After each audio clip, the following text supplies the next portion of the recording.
Hello. स्वागत है आप सभी व्यूअर्स का मेरे YouTube channel learn with Parmendra Rawat में, जिसमें हम डिस्कस कर रहे हैं आर्मी जीडी के लिए practice sets. In practice sets को हमने राम सिंह यादव की बुक से लिया है। अभी तक हम 7 प्रैक्टिस सेट सॉल्व कर चुके हैं। आज हम करेंगे 8वां प्रैक्टिस सेट। तो आपको भी साथ साथ में क्वेश्चंस का आंसर देते रहना है, ठीक है। तो चलिए शुरू करते हैं। पहला क्वेश्चन आपके सामने है, मेघालय की राजधानी कहाँ है? ए शिलोंग, बी इम्फाल, सी लखनऊ, डी चंडीगढ़। तो इसका जो राइट आंसर है वो है आपका ऑप्शन नंबर ए शिलोंग, ठीक है। अगला क्वेश्चन है, अंडमान निकोबार की राजधानी कहाँ है? ए पोर्ट ब्लेयर, बी निकोबार, सी चंडीगढ़, डी इनमें से कोई नहीं। तो इसका जो सही आंसर है वो है आपका ऑप्शन नंबर ए पोर्ट ब्लेयर, ठीक है। अगला क्वेश्चन है, भारत का सर्वाधिक आबादी वाला राज्य कौन सा है? ए राजस्थान, बी उत्तर प्रदेश, सी बिहार, डी हरियाणा। तो इसका जो राइट आंसर है वो है आपका option number B, Uttar Pradesh जो है सबसे सर्वाधिक आबादी वाला राज्य है, ठीक है। अगला क्वेश्चन है, द्रोणाचार्य पुरस्कार किसे दिया जाता है? ए खेल के खिलाड़ी को, खेल के कोच को, लेखक को, इनमें से कोई नहीं। तो इसका जो राइट आंसर है वो है आपका ऑप्शन नंबर बी, खेल के कोच को दिया जाता है द्रोणाचार्य पुरस्कार, ठीक है। अगला क्वेश्चन है, कौन सा सागर ऑस्ट्रेलिया और न्यूजीलैंड को अलग करता है? ए अरब सागर, बी तस्मान सागर, सी प्रशांत सागर, डी इनमें से कोई नहीं। तो न्यूजीलैंड और ऑस्ट्रेलिया को अलग करने वाला जो सागर है वो है आपका तस्मान सागर, ठीक है। तस्मान ऐसे हो गए, तस्मान सागर, ठीक है। अगला क्वेश्चन है, पृथ्वी की त्रिज्या लगभग होती है? ए 12,742, बी 1,042 किलोमीटर, सी 6,371 किलोमीटर, डी इनमें से कोई नहीं। तो इसका जो राइट आंसर है वो है आपका ऑप्शन नंबर सी, 6,771 किलोमीटर जो है पृथ्वी की रेडियस होती है, ठीक है। अगला क्वेश्चन है, फीफा वर्ल्ड कप 2022 में कहाँ आयोजित होगा? ए कतर में, बी फ्रांस में, सी ऑस्ट्रेलिया में, डी इनमें से कोई नहीं। तो इसका जो राइट आंसर है वो है आपका ऑप्शन नंबर ए, कहाँ पर होगा? कतर में, 2022 का फीफा वर्ल्ड कप। अगला क्वेश्चन है, बैडमिंटन चैंपियनशिप 2019 में स्वर्ण पदक किसने जीता? ए कैरोलिना, बी सानिया मिर्जा, सी पीवी सिंधु, डी इनमें से कोई नहीं। तो इसका जो राइट आंसर है वह है आपका option number C, PV Sindhu ने जीता था, ठीक है। अगला क्वेश्चन है, देश बंधु के नाम से विख्यात है? ए जवाहरलाल नेहरू, बी राजेंद्र प्रसाद, सी चित्तरंजन दास, डी इनमें से कोई नहीं। तो इसका जो राइट आंसर है वो है आपका ऑप्शन नंबर सी, चित्तरंजन दास को जो है देश बंधु के नाम से जाना जाता है। अगला क्वेश्चन है, नोबेल पुरस्कार, प्रथम नोबेल पुरस्कार प्राप्त करता कौन है? भारत के ऐसे कौन से व्यक्ति हैं जिनको पहला नोबेल पुरस्कार मिला था, ठीक है। A Rabindranath Tagore, B Mother Teresa, C C V Raman, D Hargobind Khorana. तो इसका जो राइट आंसर है वो है आपका ऑप्शन नंबर ए, किसको मिला था? रविंद्रनाथ टैगोर को। और किसके क्षेत्र में मिला था? साहित्य के क्षेत्र में, ठीक है, साहित्य के क्षेत्र में। और कब मिला था? 1913 में मिला था, ठीक है। और किसके लिए मिला था? इनकी जो रचना थी गीतांजलि, कौन सी रचना थी? गीतांजलि, ठीक है। तो ये वाला क्वेश्चन भी आपका रिपीट हो गया है। अगला क्वेश्चन है, मैकमोहन रेखा किन देशों के बीच पड़ती है? ए भारत नेपाल, बी भारत चीन, सी भारत पाकिस्तान, डी भारत अफगानिस्तान। तो इसका जो राइट आंसर है वो है आपका ऑप्शन नंबर बी, भारत चीन के बीच पड़ती है मैकमोहन रेखा। अगला क्वेश्चन है, गोल गुंबज कहाँ स्थित है? ए केरल में, बी कर्नाटक में, सी तमिलनाडु में, डी उड़ीसा में। तो इसका जो राइट आंसर है वो है आपका ऑप्शन नंबर बी, गोल गुंबज कहाँ पर है? कर्नाटक में। अगला क्वेश्चन है, वह क्रांतिकारी जो बाद में दार्शनिक बना था कौन है? A Aurobindo Ghosh, B Bhagat Singh, C Tatya Tope, D Chandrashekhar Azad. तो इसका जो राइट आंसर है वो है आपका option number A, Aurobindo Ghosh जो है पहले क्रांतिकारी थे और बाद में क्या बन गए थे, दार्शनिक बन गए थे। ठीक है, अगला क्वेश्चन है, रोजर फेडरर किस खेल से संबंधित हैं? A tennis, B cricket, C football, D hockey. तो इसका जो राइट आंसर है वो है आपका option number A, Roger Federer किससे संबंधित है, टेनिस से। अगला क्वेश्चन है जनरल नॉलेज का लास्ट क्वेश्चन, पीतल के बर्तनों के लिए प्रसिद्ध शहर है? A Moradabad, B Ghaziabad, C Jaipur, D Raipur. तो इसका जो राइट आंसर है वो है आपका ऑप्शन नंबर ए, मुरादाबाद जो है पीतल के बर्तनों के लिए प्रसिद्ध है। अगला सेक्शन आपका है साइंस का, और साइंस का पहला क्वेश्चन है, वायुमंडल दाब में एसआई पद्धति में मात्रक क्या होता है? वायुमंडलीय दाब का एसआई पद्धति में मात्रक क्या होता है? ठीक है, ये क्वेश्चन है, इसमें थोड़ा प्रिंटिंग मिस्टेक है। A Newton, B Coulomb, C Pascal, D Ohm. तो इसका जो राइट आंसर है वो है आपका ऑप्शन नंबर सी, पास्कल जो है वायुमंडलीय दाब का एसआई मात्रक होता है। अगला क्वेश्चन है, इस्पात इसका मिश्रण है? ए Fe व सी, बी Cu व जिंक, सी Cu व Fe, डी इनमें से कोई नहीं। तो इसका जो राइट आंसर है वो है आपका ऑप्शन नंबर ए, Fe व सी। इस्पात जो है, Fe मीन्स होता है आयरन या लोहा, ठीक है, आयरन, और सी मतलब होता है कार्बन। आयरन और कार्बन का जो मिश्रण है वो क्या होता है, इस्पात होता है। अगला क्वेश्चन है, ईसीजी किसकी जांच करता है? ए पेट की, बी मस्तिष्क की, सी हृदय की, डी एड्स की। तो इसका जो राइट आंसर है वो है आपका ऑप्शन नंबर सी, हृदय की जांच करता है ईसीजी। ठीक है, अगला क्वेश्चन है, निम्न में से कौन सा कठोरतम पदार्थ है? ए हीरा, बी टंगस्टन, सी फेरोस्टील, डी सिलिकॉन डाइऑक्साइड। इसका जो राइट आंसर है वो है आपका ऑप्शन नंबर ए, हीरा जो है कठोरतम पदार्थ है।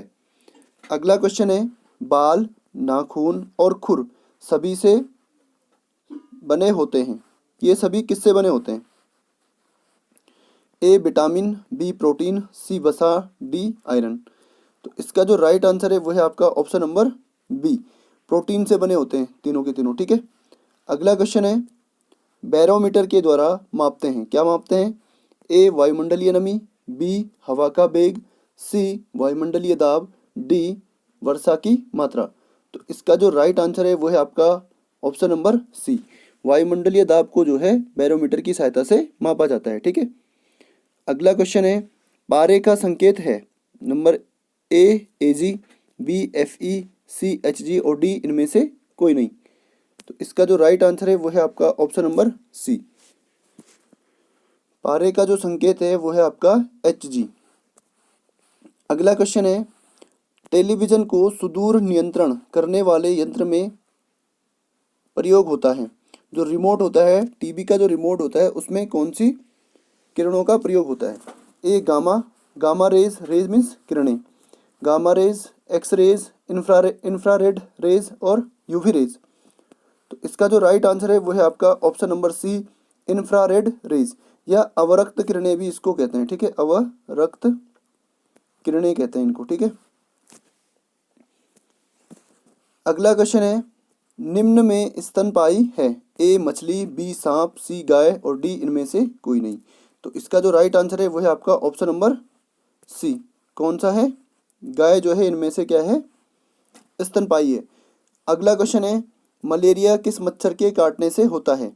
ए नर न्यूक्लेक्स, बी मादा न्यूक्लेक्स, सी मादा एनाफ्लीज, डी नर एनाफ्लीज। तो इसका जो राइट आंसर है वो है आपका ऑप्शन नंबर सी, मादा एनाफ्लीज के काटने से क्या होता है, मलेरिया रोग होता है। अगला क्वेश्चन है, ऑक्सीजन का प्रतीक क्या है? तो इसका जो राइट आंसर है वो है आपका ऑप्शन नंबर सी, ओ जो है ऑक्सीजन का प्रतीक होता है। ठीक है,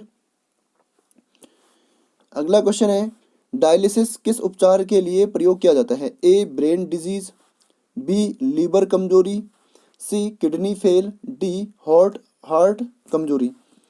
तो इसका जो राइट आंसर है वो है आपका option number C, kidney failure के लिए जो है डायलिसिस उपचार किया जाता है। अगला क्वेश्चन है, निम्नलिखित में से कौन सा संक्रमित रोग है? ए रेबीज, बी मधुमेह, सी उच्च रक्तचाप, डी कैंसर। तो इसका जो राइट आंसर है वो है आपका ऑप्शन नंबर ए। रेबीज जो है एक संक्रामक रोग है। ठीक है, अगला क्वेश्चन है, प्रति सेकंड दोलन की संख्या दोलन कहलाती है। क्या कहलाती है? ये कहलाती है आवृत्ति दोलन। ठीक है, अगला सेक्शन आपका है रीजनिंग का। पहला क्वेश्चन है, निम्न दिए गए विकल्पों को पूरा करो। ठीक है, तो एक सीरीज दे रखी है, तो इस सीरीज में कोई ना कोई रिलेशन होगा। ठीक है, कोई ना कोई लॉजिक इसमें लगा होगा। तो देखते हैं क्या लॉजिक इसमें लगा है। पहले 2 है, फिर 3, फिर 5, फिर 8, फिर 13, फिर ऐसे करके ये चलता जा रहा है। ठीक है, तो इसमें हो क्या रहा है, इसमें देखो 3 में ये पहला वाला नंबर जोड़ा, पहली संख्या जोड़ी, 3 और 2 5, फिर 5 में इससे पहले वाली जोड़ी, 5 और 3 8, फिर 8 में उससे पहले क्या है 5, 8 और 5 13, फिर ऐसे ही 13 में उससे पहले क्या है 8 है, इसको ऐड करेंगे 13 और 8 21 इसका आंसर होगा। ठीक है, अब 21 और 13 में जोड़ेंगे, 21 में जोड़ेंगे 13, 13 और 21 कितना होगा 34। तो एकदम करेक्ट बैठ रहा है। ठीक है, तो इसका जो राइट आंसर है वो है आपका ऑप्शन नंबर डी। अगला क्वेश्चन है, ये भी एक सीरीज दे रखी है। ठीक है, तो पहले नंबर वाले को चेक करते हैं इसमें क्या रिलेशन है। ठीक है, 5 8 11 14, तो कितने का गैप है 5 और 3 8, 8 और 3 11, और 11 और 3 14, तो 14 और 3 17, तो इसका मतलब 17 वाला आंसर होगा। तो 18 वाला तो पहले ही साइड हो गया। ठीक है, अब इसके बाद आगे देखते हैं। मैंने आपको कई बार बोल चुका हूँ कि आपको क्या करना है, जो भी आपके अल्फ़ाबेट हैं इनका आपको नंबर याद करना है कि कौन से नंबर पे कौन सा अल्फ़ाबेट आता है। ठीक है, तो के कितने पे आता है 11 पे, ऐसे ही आई कितने पे आता है 9 पे, जी कितने पे आता है 7 पे, ई कितने पे आता है 5 पे। अब देखो इनमें एक रिलेशन होगा, 11 में से 2 गया 9, 9 में से 2 गया 7, -2, फिर 7 में से 2 गया 5, फिर 5 में से 2 गया 3। इसका मतलब 3 पे क्या आता है, 3 पे आता है आपका सी। तो जिसका ऑप्शन सी से शुरू होगा वही आपका आंसर होगा। ठीक है, इतना ही करने की ज़रूरत है, पूरा सवाल सॉल्व करने की ज़रूरत आपको नहीं है। ठीक है, उससे आपका केवल टाइम वेस्ट होगा। तो इसका जो राइट आंसर है वो है आपका ऑप्शन नंबर ए। अगला क्वेश्चन है, जेड, इनमें भी कोई ना कोई रिलेशन होगा। ठीक है, जेड आता है 26 पे, जेड कितने पे आता है 26 पे, एक्स आता है आपका 24 पे, इसका पहला अक्षर वी है, वी कितने पे आता है 22 पे। देखो इनमें भी क्या हो रहा है -2 और यहाँ पे भी -2। ठीक है, तो 22 में से 2 गया कितना बचेगा 20, और आपको याद होना चाहिए 20 पे क्या आता है टी आता है। तो जो पहला अक्षर होगा वो होगा आपका टी। तो टी किस में है 2 में है। ठीक है, ये दोनों आपके एलिमिनेट हो गए। अब देखो दूसरा इसके बाद है डी, डी कितने पे आता है 4 पे। दूसरा नंबर 7 जी है, जी कितने पे आता है 7 पे, ये कितना है 10 से। जे का नंबर क्या है 10 है। तो कितने का गैप है 3 ऐड हो रहा है, +3, 4 और 3 7, और 3 10, और 3 13। तो 13 पे जो नंबर आएगा वही आपका आंसर होगा, और 13 पे आता है आपका एम। ठीक है, तो पहले आया था आपका टी, उसके बाद आया है एम, तो टी एम जिसमें शुरू में होगा वही आपका आंसर है। ठीक है, ये वाला ऑप्शन नंबर सी। अगला क्वेश्चन है, उस अक्षर या समूह का चुनाव करो जो उस ग्रुप से संबंध नहीं रखता है। ठीक है, तो ध्यान से देखिए, जे आता है आपका 10 पे, एल आता है आपका 12 पे, एन आता है आपका 14 पे, के आता है आपका 11 पे, और एम आता है आपका 13 पे। तो क्या रिलेशन है, पहले 2 ऐड किया, फिर 2 ऐड किया, फिर के आता है आपका 11 पे, के आता है ये 11 पे आता है। ठीक है, फिर -3 किया, 2 बार तो 2 ऐड किया, उसके बाद 3 माइनस किया है। ठीक है, फिर उसके बाद 2 माइनस किया है 11, 2 ऐड किया है। ठीक है, 11 + 2 13। तो क्या रिलेशन है 10 12, 10 12, ये 14, ये 11, और ये 13, ये आपको याद होने चाहिए। ठीक है, +2 किया, फिर यहाँ पे भी +2 हुआ, फिर यहाँ पे -3 हुआ, फिर +2 हुआ। ठीक है, यहाँ पे ये क्या है 4 है, ये 4, ये 6, ये 8, और ये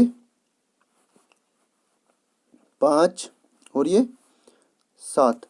तो यहाँ पे भी क्या हुआ, 2 ऐड हुआ, यहाँ पे भी 2 ऐड हुआ, और यहाँ पे -3, तो यहाँ पे भी वही था रिलेशन, ठीक है। और यहाँ पे +2, 5 और 2 7, तो ये दोनों तो एक जैसे हैं। अगला देखो, इसमें क्या है, टी आता है 20 पे, डब्लू आता है आपका 23 पे, तो यहाँ पे तो पहले ही 3 ऐड हो गया, ठीक है, जबकि इन दोनों में क्या हो रहा था, 2 2 ऐड हो रहा था। तो ये वाला ही क्या है, अलग है। लास्ट वाला भी चेक कर लो, इसमें क्या है, ये 15, क्यू आता है आपका 17 पे, तो 15 और 2 17, एस आता है आपका 19 पे, 17 और 2 19, 2 बार 2 ऐड हुआ, ठीक है। उसके बाद -3, तो -3 मतलब 16, और 16 पे आता है आपका पी, और 16 + 2 = 18 पे आता है आर, ठीक है। तो इसका जो राइट आंसर है वो है आपका ऑप्शन नंबर सी। अगला क्वेश्चन है, ग्रुप में असमान संख्या का चयन कीजिए। तो कीजिए, एफ आता है 6 पे, ई आता है 5 पे, और बी आता है आपका 2 पे। तो 6 में से 1 गया 5, और 5 में से 3 गया 2, तो पहले 1 माइनस किया है, फिर -3 किया है। तो यहाँ पे भी देखो 14, ये 14, और ये 13, और ये 11, तो यहाँ पे पहले कितना माइनस किया, 1, और यहाँ पे कितना माइनस किया, 2, 13 में से 2 गया 11, यहाँ पे 26 है, ये कितना है 25 है, और ये कितना है 22 है।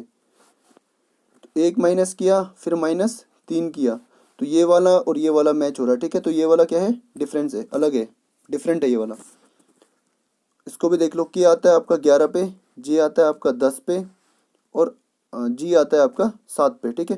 तो यहाँ पे पहले 1 माइनस किया, फिर -3 किया है, तो ये और ये तीनों के तीनों एक जैसे हैं, ठीक है, एक जैसा ही रिलेशन तीनों में है। तो इसका जो राइट आंसर है वो है आपका ऑप्शन नंबर बी। तो आज की वीडियो में बस इतना ही। तो आपको क्या करना है, लगातार रिवीजन करते रहना है, ठीक है। रिवीजन करने से ही आपको क्या होगा, कॉन्फिडेंस आएगा कि हाँ मुझे इतना आने लग गया है, ठीक है। तो चलिए आज की वीडियो में इतना ही, साइनिंग आउट।